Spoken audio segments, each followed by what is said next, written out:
আজকে বিকেলের নাস্তায় ঝটপট তৈরি করে নিলাম স্পেশাল অসম্ভব মজাদার মিনি কেক। একটি ডিম দিয়ে এতগুলো মিনি কেক কীভাবে তৈরি করছি থাকছে আজকে ব্লগ ভিডিওতে। হ্যালো এভরিওয়ান, আসসালামু আলাইকুম। নিউ রেসিপি দেখার জন্য সবাইকে ওয়েলকাম জানাচ্ছি। আজকে রেসিপিতে থাকছে মিনি কেক। মিনি কেক তৈরি করার জন্য ফার্স্ট একটি ডিম লাগবে। ডিমটা ফেটে নিয়েছি। 4 থেকে 5 চা চামচ চিনি অ্যাড করে দিয়েছি। 1 প্যাকেট ডানো মিল্ক অ্যাড করে দিয়েছি, 2 থেকে 3 চামচের মতো হবে। এখন সব কিছু কাঁটা চামচের সাহায্যে অনবরত ফেটে নিতে হবে।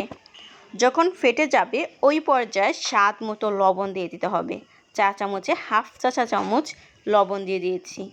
এখন অনবরত নেড়ে ছেড়ে আবারও মিক্স করে নিতে হবে। মিনি কেক তৈরি করার জন্য আমি ময়দাটা ইউজ করছি, আপনারা চাইলে আটা দিয়েও বানাতে পারেন।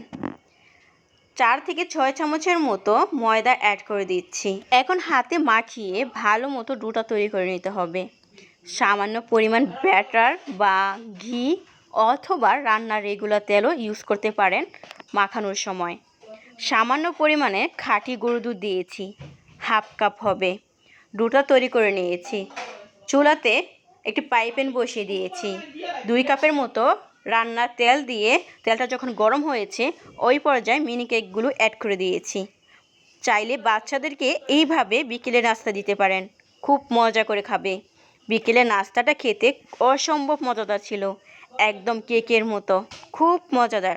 অবশ্যই বাসায় ট্রাই করবেন, সেম টু সেম। চুলার আঁচ মিডিয়ামে রেখে 4 থেকে 5 মিনিটের মতো মিনি কেকগুলো ভেজে নিয়েছি। কালারটা যখন চেঞ্জ হয়েছে ওই পর্যায়ে চুলা থেকে নামিয়ে নিয়েছি। নামানোর পর আপনাদের সাথে আবারও পরিবেশন করে দেখাচ্ছি একটি ডিম দিয়ে কতগুলো মিনি কেক। খেতে খুব মজাদার, অসম্ভব মজাদার ছিল। বিকেলে নাস্তায় ঝটপট তৈরি করে নিতে পারেন ছোট বড় সবার জন্য। আল্লাহ হাফেজ।